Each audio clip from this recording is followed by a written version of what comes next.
Hello students, good morning. आज हम +2 class में 4th यूनिट स्टडी कर रहे थे केमिकल काइनेटिक्स। केमिकल काइनेटिक्स में हम rate of reaction, factors affecting rate of reaction study कर चुके हैं।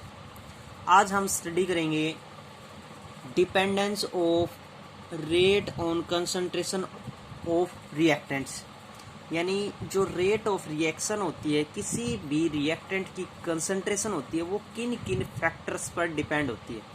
यानी dependence of rate on concentration of reactants. क्योंकि जो कोई भी एक केमिकल रिएक्शन होती है वो मेनली किस पर डिपेंड होती है, रिएक्टेंट पार्टिकल्स पर डिपेंड होती है। अब रिएक्टेंट पार्टिकल्स पर क्यों डिपेंड्स होती है? क्योंकि जितने भी हमारे पास प्रोडक्ट क्रिएट होते हैं वो सभी प्रोडक्ट रिएक्टेंट से ही क्रिएट होते हैं। इसलिए जब तक हमारे पास रिएक्टेंट्स नहीं होंगे तब तक हम ये डिनोट्स नहीं कर पाएंगे कि उसमें कौन सी रिएक्शंस हमारे पास प्रेजेंट है, क्योंकि रिएक्टेंट से ही हमारे पास क्या क्रिएट होते हैं, प्रोडक्ट क्रिएट होते हैं। तो फर्स्ट है rate law and rate constant. Rate law and rate constant यानी रेट लॉ यानी जो हमारे पास रेट ऑफ रिएक्शन है वो किस नियम पर, कौन से लॉ पर डिपेंड्स है। एंड रेट कांस्टेंट, और कौन से हमारे पास रेट कांस्टेंट होते हैं क्या इसमें? As a chemical reaction proceed, जब कोई भी केमिकल रिएक्शन होती है, the concentration of the reactants, किसकी रिएक्टेंट्स, कंसंट्रेशन रिएक्टेंट्स की कीप ऑन डिक्रीजिंग। हम पीछे भी स्टडी कर चुके हैं कि रिएक्टेंट की कंसंट्रेशन लगातार डिक्रीज होती है और प्रोडक्ट की कंसंट्रेशन लगातार इंक्रीज होती है। इसीलिए हम जो रिएक्टेंट की कंसंट्रेशन थी उसमें माइनस साइन डिनोट्स कर रहे थे, जो प्रोडक्ट की कंसंट्रेशन थी उसमें प्लस साइन डिनोट्स कर रहे थे। माइनस का मतलब यहाँ पर रिप्रेजेंट था कि जो कंसंट्रेशन है रिएक्टेंट की वो डिक्रीज हो रही है, और प्रोडक्ट में प्लस साइन का मीनिंग है कि यहाँ पर प्रोडक्ट की कंसंट्रेशन इंक्रीज हो रही है। However, the rate of reaction is directly related to the concentration of reactants. However, फिर भी हम कह सकते हैं कि जो कंसंट्रेशन रिएक्टेंट की है वो डायरेक्टली किस पर डिपेंड होती है, रिएक्टेंट्स पर ही डिपेंड होती है, क्योंकि रिएक्टेंट से ही प्रोडक्ट क्रिएट होते हैं। द इफेक्ट ऑफ कंसंट्रेशन और the rate of reaction was first studied by Guldberg and वर्ग इन 1867। यानी सबसे पहले किसने स्टडी की थी? एक गुलबर्ग एंड वॉइस नाम का कोई साइंटिस्ट थे, उन्होंने इसकी स्टडी की थी। They put forward the following result called the law of mass action. उन्होंने क्या पुट किया था कि हमारे पास एक जनरल इक्वेशन लेके चलते हैं, ए स्मॉल ए यहाँ पर डिपेंड्स करता है नंबर ऑफ एटम्स। जो कोई भी हमारे पास रिएक्शंस है उसमें हम एलिमेंट्स या कंपाउंड ए या बी लेके चलते हैं, और स्मॉल ए और स्मॉल बी किसको डिनोट्स करते हैं कि उसके कितने नंबर ऑफ एटम्स प्रेजेंट है। क्यों? क्योंकि हमें यहाँ पर सिर्फ रिएक्टेंट से ही मेजरमेंट करनी है, क्योंकि रिएक्टेंट से ही हमारे पास क्या क्रिएट होते हैं, प्रोडक्ट क्रिएट होते हैं। तो प्रोडक्ट क्रिएट्स होने के हमने प्रोडक्ट लिख दी। उसके बाद जो रेट ऑफ रिएक्शन है वो डायरेक्टली प्रोपोर्शनल किसकी होती है, वो डायरेक्टली प्रोपोर्शनल होती है concentration of the reactants of its product. यानी हम डिनोट्स कर सकते हैं product of the concentration of the reactant with raise to their powers of stoichiometric coefficient. यहाँ स्टिचियोमेट्रिक कोफिशिएंट क्या है? जितने भी नंबर ऑफ एटम्स प्रेजेंट होते हैं वो डिनोट्स करते हैं उसके स्टिचियोमेट्रिक कोफिशिएंट को, और वो क्या हो जाएंगे, उस रिएक्टेंट्स की कंसंट्रेशन में क्या हो जाएंगे, उसकी पावर में डिनोट्स हो जाएंगे। जैसे यहाँ पर ए एलिमेंट या कंपाउंड हमारे पास प्रेजेंट था तो हमने कंसंट्रेशन ले ली ए की। ए क्या थे? नंबर ऑफ एटम्स प्रेजेंट थे स्मॉल ए, तो स्मॉल ए हमने क्या डिनोट्स कर दिया, उसकी पावर। उसके बाद रिएक्टेंट्स की प्रोडक्ट होती है, तो रिएक्टेंट्स हमारे पास ए उसका और बी भी प्रेजेंट है, तो प्रोडक्ट ऑफ बी कंसंट्रेशन और पावर क्या हो जाएगी, उसके नंबर ऑफ जितने भी एटम्स प्रेजेंट है वो। उसके बाद रेट इज इक्वल टू क्या हो जाएगी, के इंटू कंसंट्रेशन ऑफ ए की power A, concentration of B की पावर बी। के किसको डिनोट्स करता है, रेट कांस्टेंट को। यानी हम जो रेट कांस्टेंट यहाँ पर इस्तेमाल कर रहे हैं वो क्या है, के, यानी हमने उसको के सैम्पल से डिनोट्स कर दिया रेट कांस्टेंट। उसके बाद है रेट लॉ। रेट लॉ किसको डिपेंड्स करेगा, रेट लॉ डिनोट्स करता है It is the expression which expresses the rate of reaction in terms of molar concentration of reactants with each term raised to some power which may or may not be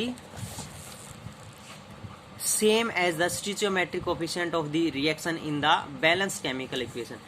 यानी जो हमारे पास एक balance chemical equation होती है उसमें जो reactant की concentration होगी वो उनकी पावर्स के में और में नोट भी सेम, यानी उनकी जो पावर है वो सेम भी हो सकती है और डिफरेंट भी हो सकती है। Specific reaction rate, specific reaction rate क्या होती है? रेट कांस्टेंट में be defined as the rate of the reaction when the molar concentration of the each reaction is taken as unity. यानी अगर हम उसकी कंसंट्रेशन टर्म्स को क्या लेके चले, यूनिटी टर्म में डिनोट्स करें। जैसे अभी हम क्या डिनोट्स कर रहे थे, किसी की पावर को डिनोट्स कर रहे थे कंसंट्रेशन टर्म में ए प्लस बी और प्रोडक्ट बना था हमारे पास। अब यहाँ पर हम इस ए और ए की जगह हमने डिनोट्स कर दिया था rate is directly proportional to concentration of A की power A concentration of B की पावर बी। यानी जो यहाँ पर हमारे पास ए और बी हो वो क्या हो जाए, यूनिटी। अब यूनिटी का यहाँ पर मीनिंग क्या है कि यूनिटी टर्म में वो हमारे पास इक्वल हो जाए 1। तो यहाँ पर हम क्या डिनोट्स करेंगे, रेट डायरेक्टली प्रोपोर्शनल हो जाएगी हमारे पास ए की पावर 1 और बी की पावर भी 1। और किसी की भी पावर 1 होती है वो किसके इक्विवेलेंट होती है, उसी टर्म्स के इक्विवेलेंट होती है। तो क्या हो जाएगी हमारे पास रेट डायरेक्टली प्रोपोर्शनल हो जाएगी हमारे पास concentration of A and concentration of B. तो डायरेक्टली हमारे पास क्या हो जाएगी, अगर हम यूनिटी टर्म में डिनोट्स कर रहे हैं तो उनकी स्पेसिफिक क्या हो जाएगी, रेट ऑफ रिएक्शंस हो जाएगी। और रिएक्शन रेट को क्या कहेंगे हम, स्पेसिफिक रिएक्शन रेट। नेक्स्ट है कैरेक्टरिस्टिक्स ऑफ रेट कांस्टेंट। यानी कौन कौन से वो कैरेक्टरिस्टिक्स हैं जो रेट ऑफ रिएक्शंस को अफेक्ट करते हैं, जिसकी वजह से rate of reaction possible denotes होती है। तो वो कौन कौन से हैं? फर्स्ट है rate constant is measured of the rate of reaction, greater is the value of the rate constant, faster is the reaction. यानी हमारे पास रेट कांस्टेंट की वैल्यू जितनी ज्यादा होगी रिएक्शन उतनी ही फास्ट होगी। Each reaction has a definite value of the rate constant eight a particular temperature. For each reaction has a definite value, यानी each reaction के लिए, प्रत्येक रिएक्शन के लिए हमारे पास एक डेफिनेट वैल्यू होती है rate constant at the particular temperature. जब हमारे पास कोई भी पर्टिकुलर टेम्परेचर दिया जाए, जैसे हमने इससे पहले वाले यूनिट में स्टडी की थी इलेक्ट्रोकेमिस्ट्री में कि हमारे पास एक नरनेस इक्वेशन थी। वो नरनेस इक्वेशन सिर्फ और सिर्फ एक पर्टिकुलर टेम्परेचर पर ही पॉसिबल थी और वो पर्टिकुलर टेम्परेचर था 25 degree Celsius, that is 298 kelvin. तो पर्टिकुलर टेम्परेचर पर कुछ रिएक्शंस ऐसी होती हैं जो एक पर्टिकुलर टेम्परेचर पर ही पॉसिबल होती है। नेक्स्ट पॉइंट है the value of rate constant for the same reaction changes with temperature. यानी रेट कांस्टेंट है सेम रिएक्शंस के लिए टेम्परेचर के अनुसार चेंज होता रहता है।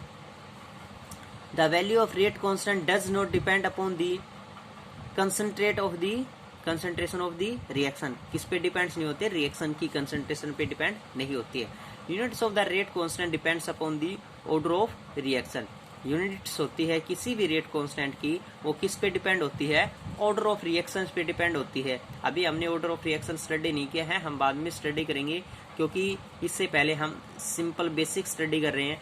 तो ये क्या है कैरेक्टरिस्टिक्स में कि किसी भी रेट ऑफ रिएक्शंस की यूनिट होती है वो ऑर्डर ऑफ रिएक्शंस पे डिपेंड होती है। सिंपली मैं आपको बता देता हूँ कि ऑर्डर ऑफ रिएक्शन क्या होती है। अगर हमारे पास किसी की भी प्रोडक्ट का सम ऑफ देयर पावर, उनकी पावर की प्रोडक्ट का सम हमारे पास क्या निकल के आता है, जैसे अभी हम डिनोट्स कर रहे थे कंसंट्रेशन में, कंसंट्रेशन ऑफ ए की power A, concentration of B की पावर बी। अगर हमारे पास यहाँ पावर का सम ए प्लस बी कुछ भी जैसे 1 निकल के आए तो उसको हम डिनोट्स करेंगे फर्स्ट ऑर्डर ऑफ रिएक्शन, 2 निकल के आए तो सेकंड ऑर्डर ऑफ रिएक्शन, 3 निकल के आए तो थर्ड ऑर्डर ऑफ रिएक्शन। इस प्रकार से हम ऑर्डर ऑफ रिएक्शन मेजर करते हैं।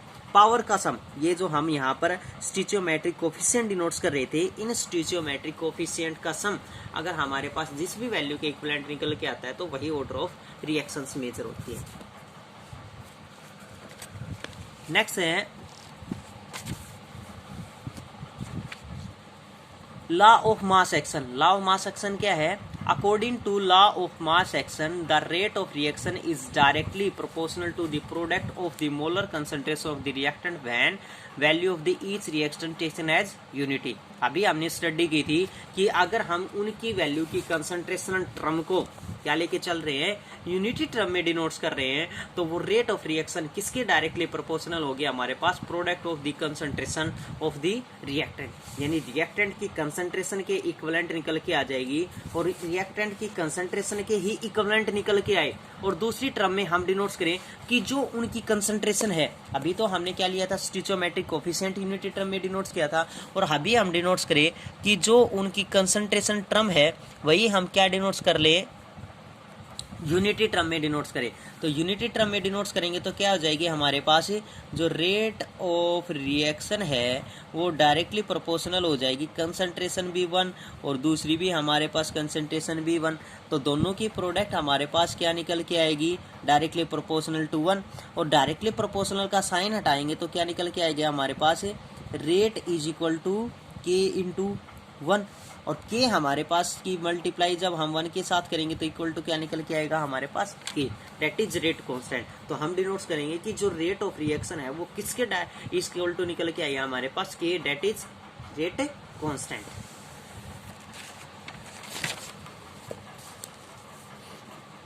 उसके बाद है रेट ला एक्सप्रेशन। अगर हमारे पास कोई भी रेट ऑफ रिएक्शन है उसको हम किस तरीके से एक्सप्रेस करते हैं, according to this law, when concentration of the each reactants in a reaction is taken more than unity। देखो अभी तक हम लॉ ऑफ मास एक्शन में क्या डिनोट्स कर रहे थे, लॉ ऑफ मास एक्शन, ध्यान से स्टडी करना।